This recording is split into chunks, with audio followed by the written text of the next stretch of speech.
Hello guys, welcome back with me again in this channel. On today's video, I'm going to show you how to upload media from your device to Canva. So here I've already opened the Canva apps, and then I already in the editor page here. And if you want to add a media from your device, just click on the plus icon at the corner, at the bottom corner, and then choose the media that you want to upload. I mean click on the uploads first, and then choose the media that you want to add into your Canva. You can add image, you can also add videos, and also you can add audio. I'm going to add audio, for example. Just click on upload media and then choose the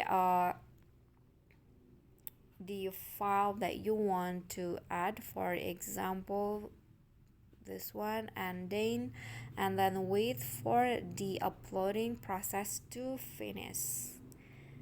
Okay, so just like that is how you can upload your own media from your own device to Canva. I hope this video is helpful to you. Don't forget to click like, leave a comment, and subscribe our channel. See you guys on the next video. Bye bye.